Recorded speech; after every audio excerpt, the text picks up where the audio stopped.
Assalamualaikum warahmatullahi wabarakatuh. Yang terhormat Bapak Dadang Sumarna, SHMH, selaku dosen pada mata kuliah Filsafat Hukum Universitas Pamulang. Puji dan syukur marilah kita panjatkan kehadirat Allah Subhanahu wa Ta'ala, karena atas limpahan rahmat dan karunia-Nya kita masih diberikan kesehatan.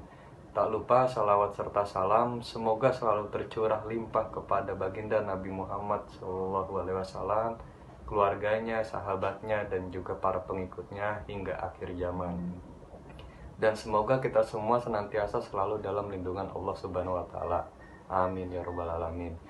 Pada kesempatan kali ini kami mahasiswa semester 8 Fakultas Hukum Universitas Pamulang akan menjelaskan materi tentang mazhab-mazhab dalam filsafat hukum, khususnya aliran hukum alam. Kami dari kelompok 2 mata kuliah Filsafat Hukum terdiri dari 5 mahasiswa, diantaranya saya sendiri, Irfan Suhartika Putra, NIM 181010-2037. Kemudian Melana Utama Putri, Supandi Setiawan, Fajar Bahari, Endiriawan. Baik, pembahasan akan saya mulai dari pendahuluan, yaitu hukum alam sesungguhnya merupakan suatu konsep yang banyak mencakup teori di dalamnya. Pandangan tanggapan banyak bermunculan dari masa ke masa. Hal ini pada akhirnya memunculkan berbagai arti hukum alam dari berbagai pandangan pada masa yang berbeda. Raharjo memaknai hukum alam dengan tuntunan ideal yang menuntun perkembangan hukum dan pelaksanaannya. Hukum alam sebagai suatu dasar dalam hukum yang bersifat moral menjaga agar jangan terjadi suatu pemisahan secara total antara yang senyatanya dan yang seharusnya. Di samping hukum alam sebagai metode untuk menemukan hukum yang sempurna, hukum alam sebagai isi dari hukum yang sempurna yang dapat dideduksikan melalui akal, sehingga hukum alam harus ada bagi kehadiran setiap hukum. Hukum alam dapat berupa metode dan dapat pula sebagai substansi. Hukum alam sebagai substansi memuat norma-norma. Dalam anggapan ini, orang dapat menciptakan sejumlah besar peraturan-peraturan yang dialirkan dari beberapa asas yang absolut, yang lebih dikenal dengan hak asasi manusia. Hukum alam substansi ini memperoleh kritik yang tajam dan mengalami kemunduran sejak abad ke-19 dan digantikan oleh aliran hukum positivisme. Aliran hukum alam merupakan aliran filsafat hukum barat yang memandang hukum alam sebagai hukum yang berlaku, universal, dan abadi. Ada yang menyebutnya dengan menggunakan istilah hukum kodrat. Menurut Hilbert, istilah hukum kodrat lebih tepat digunakan daripada hukum alam. Dalam teori scholastik, hukum kodrat dianggap sebagai suatu usaha yang paling luas guna mempertahankan stabilitas dalam keadaan, dengan mengikatkan keadaan-keadaan tata tertib tersebut dengan suatu tata tertib suci dengan perantara hukum kodrat. Hukum alam, natural law, adalah apa yang dengan sempurna menyatakan cita hukum. Hal ini tentu berdasarkan pada pengamalan bahwa benda yang alamiah adalah benda yang menyatakan selengkap-lengkapnya cita atau ide dari benda itu. Sebagai catatan, bahwa yang dimaksud alam bagi orang-orang Yunani yang hidup dalam zaman purba berbeda dengan alam yang dimaksud oleh orang-orang yang telah dipengaruhi oleh gagasan evolusi. Bagi bangsa Yunani, apel alam bukanlah buah apel yang tumbuh liar di dalam hutan atau induk dari tanaman di kebun, melainkan apel keemasan dari Hesperides. Hukum alam merupakan suatu teori untuk suatu masa pertumbuhan yang timbul untuk memenuhi kebutuhan dari tingkatan equity. Pelaksanaan hukum bukan berdasarkan undang-undang yang tertulis, melainkan berdasarkan jiwa keadilan. Hukum alam ditanggapi tiap-tiap orang sebagai hukum oleh sebab menyatakan apa yang termasuk alam manusia sendiri, yaitu kodratnya. Hukum alam adalah suatu hukum yang berlaku selalu dan di mana-mana karena hubungannya dengan aturan alam. Hukum itu tidak pernah berubah, tidak pernah lenyap, dan berlaku dengan sendirinya. Hukum alam dibedakan dengan hukum positif yang seluruhnya tergantung dari ketentuan manusia. Kemudian Pembahasan selanjutnya akan dilanjutkan oleh Mailana. Assalamualaikum warahmatullahi wabarakatuh. Perkenalkan, dengan saya Mailana Utama Putri, mahasiswa Fakultas Hukum Universitas Pamulang, NIM 1810102015. Di sini saya akan melanjutkan pembahasan dari rekan saya Bang Irfan, yaitu mengenai ciri-ciri hukum alam. Ciri-ciri hukum alam itu bersifat universal dan abadi, dan bersifat otonom yang validitasnya bersumber pada nilai sendiri. Dalam kajian ontologi hukum alam, dapat dibedakan menjadi 3 macam. Yang pertama, rasionalisme, irasionalisme, dan yang ketiga, empirisme. Yang pertama, rasionalisme. Berpendapat bahwa sumber dari hukum yang universal dan abadi itu adalah rasio manusia. Tokoh-tokoh dari aliran hukum alam yang rasional ini, salah satunya yaitu Hugo de Groot atau Grotius, kemudian ada Christian Thomasius, Immanuel Kant, Samuel von Pufendorf.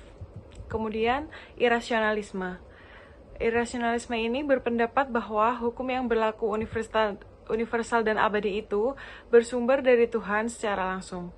Pendukung aliran hukum alam yang irasional ini adalah Thomas Aquinas, John Salisbury, Dante Alighieri, Pierre Du Bois, Marcellus Padua, John Wycliffe, dan Johannes Huss. Kemudian yang terakhir yaitu empirisme. Empirisme berpendapat bahwa pengetahuan tentang kebenaran yang sempurna tidak diperoleh melalui akal, melainkan diperoleh atau bersumber dari panca indera manusia, yaitu mata, lidah, telinga, kulit, dan hidung. Dengan kata lain, kebenaran adalah sesuatu yang sesuai dengan pengalaman manusia. Paham ini dipopulerkan oleh Francis Bacon, John Locke, dan David Hume. Kemudian saya akan menjelaskan salah satu tokoh pemikiran aliran hukum alam rasionalisme. Yang pertama yaitu Hugo de Groot alias Grotius. Hugo de Groot atau Grotius adalah tokoh bahkan bapak hukum internasional karena beliau ini yang mempopulerkan konsep hukum dalam hubungan antar negara seperti hukum perang dan damai serta hukum laut. Menurutnya, sumber hukum adalah rasio manusia, karena karakteristik yang membedakan manusia dan makhluk lain adalah kemampuan akalnya. Seluruh kehidupan manusia harus berdasarkan pada kemampuan akalnya, dan hukum alam adalah hukum yang muncul sesuai kodrat manusia yang tidak mungkin dapat diubah oleh Tuhan sekalipun. Karena hukum alam diperoleh manusia dari akalnya, tetapi Tuhanlah yang memberikan kekuatan mengikatnya. Karya yang termasyhur dari Hugo de Grotius ini adalah De Jure Belliac Pacis dan Mer Liberum. Landasan-landasan pembatasan terhadap hukum yang dibuat manusia harus dibatasi dengan tiang hukum alam, sebagaimana dikemukakan oleh Grotius, yakni semua aku punya dan kau punya. Milik orang lain harus dijaga. Prinsip kesetiaan pada janji, prinsip ganti rugi, dan prinsip perlunya hukuman karena pelanggaran atas hukum alam. Dengan demikianlah hukum alam akan ditaati karena hukum akan memberikan sesuatu keadilan sesuai dengan porsinya. Sekian untuk pembahasan yang selanjutnya akan dibahas oleh rekan saya Bang Supandi Setiawan. Assalamualaikum warahmatullahi wabarakatuh. Saya Supandi Setiawan dari Fakultas Hukum Unfam NIM 1810102036 akan menjelaskan mengenai teori hukum alam. Adapun tokoh-tokoh dalam teori hukum alam adalah Samuel van Pufendorf tahun 1632 sampai 1694 dan Christian Thomasius tahun 1655 sampai dengan 1728. Van Pufendorf berpendapat bahwa hukum alam adalah aturan yang berasal dari akal pikiran yang murni, jadi murni dari pikiran manusia. Dalam hal ini, unsur naluriah manusia lebih berperan. Akibatnya, ketika manusia mulai hidup bermasyarakat, timbul pertentangan kepentingan atau dengan yang lainnya. Agar tidak terjadi pertentangan terus-menerus, dibuatlah perjanjian secara sukarela di antara rakyat. Baru setelah itu, diadakan perjanjian berikutnya, merupakan perjanjian penaklukan oleh raja. Dengan adanya perjanjian itu, berarti tidak ada kekuasaan yang absolut. Artinya, semua kekuasaan itu dibatasi oleh Tuhan. Hukum alam, kebiasaan dan tujuan dari negara yang didirikan. Menurut Thomasius, manusia itu hidup dengan yang mengikat agar ia mendapat kepastian dalam tindakan-tindakannya, baik ke dalam maupun keluar. Dengan demikian, dalam ajarannya tentang hukum alam, Thomasius sampai kepada pengertian tentang ukuran. Sebagaimana Thomas Aquinas juga mengakui dalam hukum alam, apabila ukuran itu bertalian dengan batin manusia, ia adalah aturan kesusilaan. Apabila ia memperhatikan tindakan-tindakan lahiriah, ia merupakan aturan hukum. Jika hendak diperlakukan aturan hukum ini, harus disertai dengan paksaan. Tentu saja yang dimaksud oleh Thomasius di sini adalah paksaan dari pihak penguasa.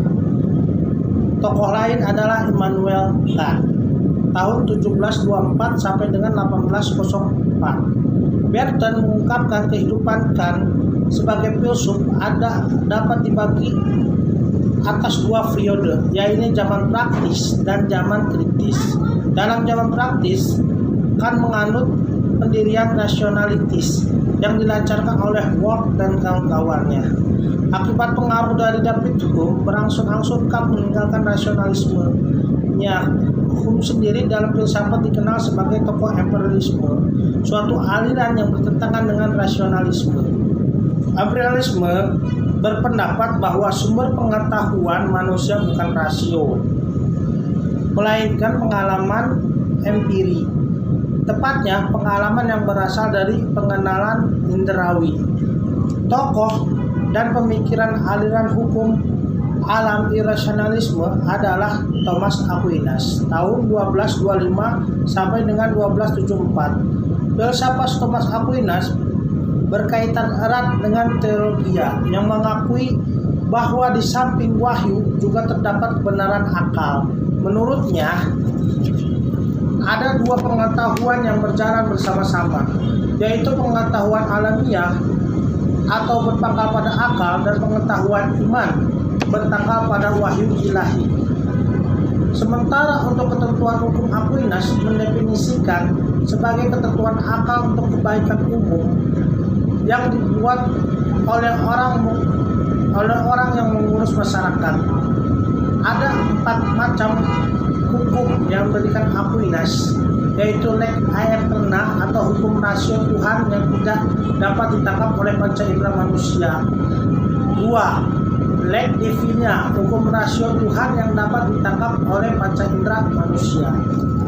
Lex naturalis, hukum rasio atau hukum alam, yaitu pencermaan lex aeterna ke dalam rasio manusia.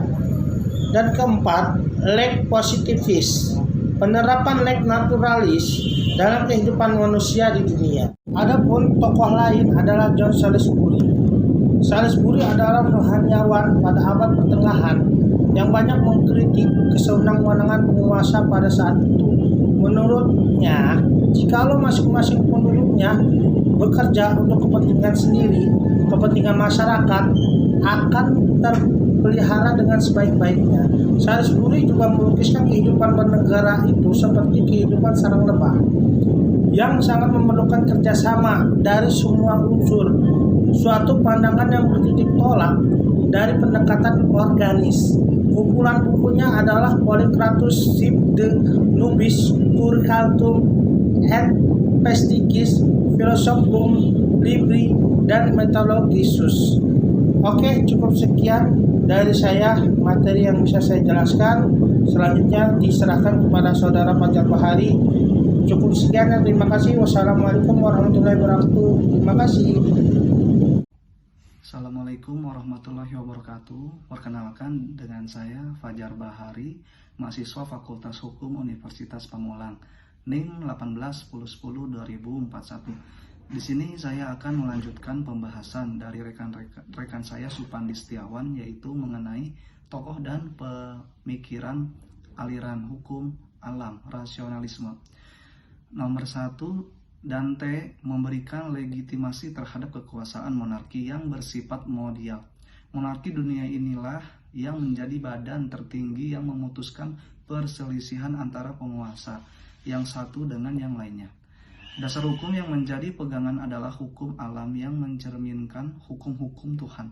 Menurutnya, Badan tertinggi yang memperoleh legitimasi dari Tuhan sebagai monarki dunia ini adalah Kekaisaran Romawi, yang kemudian di abad pertengahan Kekaisaran Romawi sudah diganti oleh kekuasaan Jerman dan Prancis di Eropa. Karangan Dante yang penting berjudul De Monarchia. Yang kedua, Pierre Dobbais, lahir 1255.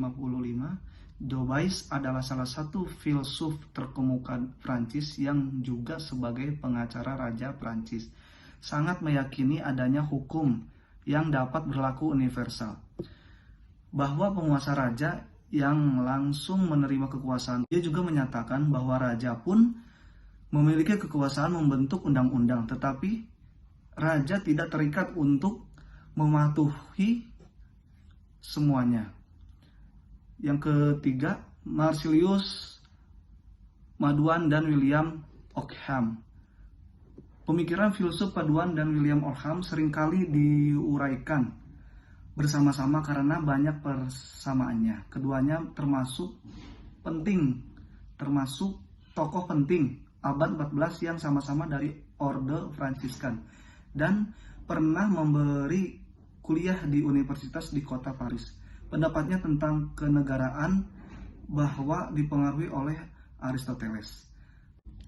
Bahkan rakyat boleh menghukum penguasa atau raja yang melanggar undang-undang, termasuk memberhentikannya. Karena kekuasaan raja bukanlah kekuasaan absolut, melainkan dibatasi oleh undang-undang.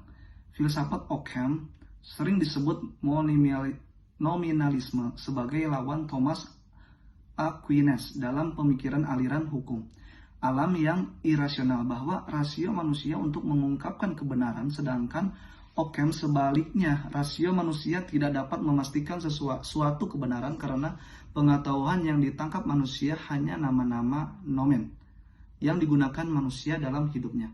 Karena Padua adalah Densor Fascis, sedangkan Ockham adalah The Imperator et Pontificium Potestas. Yang keempat, John Wycliffe tahun 1320 sampai 1384 dan Johannes Huss. Keduanya filsuf Inggris abad pertengahan yang menyoroti masalah kekuasaan gereja. Wycliffe mengibaratkan hubungan antara kekuasaan, ketuhanan, dan kekuasaan duniawi seperti hubungan pemilik dan penggarap tanah. Masing-masing memiliki bidangnya sendiri sehingga tidak boleh saling mencampuri. Selamat malam, salam sehat buat kita semua. Assalamualaikum warahmatullahi wabarakatuh. Saya Indriawan dari kelompok 2. Tokoh dan pemikiran aliran hukum alam empirisme adalah: menurut John Locke, lahir 29 Agustus 1632, meninggal 28 Oktober 1704 pada umur di 72 tahun. Menurut beliau, seluruh pengetahuan bersumber dari pengalaman manusia. Posisi ini adalah posisi empirisme yang menolak pendapat kaum rasionalisme yang mengatakan sumber pengetahuan manusia yang terutama berasal dari rasio atau pikiran manusia. Meskipun demikian, rasio atau pikiran berperan juga di dalam proses manusia memperoleh pengetahuan. Dengan demikian, Locke berpendapat bahwa seorang manusia mengalami sesuatu pikiran atau rasio manusia itu sebelum berfungsi atau masih kosong. Situasi tersebut diibaratkan Locke seperti sebuah kertas putih yang kemudian mendapatkan isi dari pengalaman yang dijalani oleh manusia itu. Rasio manusia hanya berfungsi untuk mengelola pengalaman-pengalaman menjadi pengetahuan, sehingga sumber utama pengetahuan menurut Locke adalah pengalaman itu sendiri. Ragam pengalaman manusia lebih lanjut. Locke menyatakan ada dua macam pengalaman manusia, yakni pengalaman lahiriah sensei atau external sensation dan pengalaman batiniah internal sensation atau disebut juga reflection. Pengalaman lahiriah adalah pengalaman yang menangkap aktivitas indriawi, yaitu segala aktivitas. Pengalaman lahiriah dan pengalaman batiniah diperoleh apa yang Locke sebut pandangan-pandangan sederhana atau simple ideas yang berfungsi sebagai data-data empiris. Ada 4 jenis pandangan sederhana. yang melatar belakangi munculnya aliran hukum alam dan fungsinya. Dilihat dari sejarah, menurut Friedman, aliran ini timbul karena kegagalan umat manusia dalam mencari keadilan yang absolut. Gagasan hukum alam didasarkan pada asumsi bahwa melalui penalaran, hakikat makhluk hidup akan dapat diketahui. Yang muncul setelah zaman Renaissance yaitu di era ketika rasio manusia dipandang terlepas dari tertib ketuhanan. Berpendapat bahwa hukum alam muncul dari pikiran manusia sendiri tentang apa yang baik dan buruk, yang penilaiannya diserahkan kepada kesusilaan atau moral alam. Adapun peranan hukum alam sepanjang sejarah memiliki fungsi jamak, yaitu sebagai berikut. 1. Hukum alam digunakan untuk mengubah hukum perdata Romawi yang lama menjadi suatu sistem hukum yang umum yang berlaku di seluruh dunia. 2. Sebagai senjata bagi pihak gereja dan kaisar dalam merebut kekuasaan. 3. Dasar hukum internasional dan dasar kebebasan perorangan terhadap pemerintah yang bersifat absolut. 4. Digunakan para hakim Amerika Serikat dalam menafsirkan konstitusi mereka. 5. Dipergunakan untuk mempertahankan pemerintahan yang berkuasa, atau sebaliknya untuk mengobarkan pemberontakan terhadap kekuasaan yang ada. 6. Untuk mempertahankan segala bentuk ideologi. Dan yang terakhir adalah sebagai dasar ketertiban internasional. Hukum alam terus-menerus memberikan ilham kepada kaum Stoa, ilmu dan filsafat Romawi, pendeta-pendeta dan gereja-gereja pada abad pertengahan, dan lain-lain.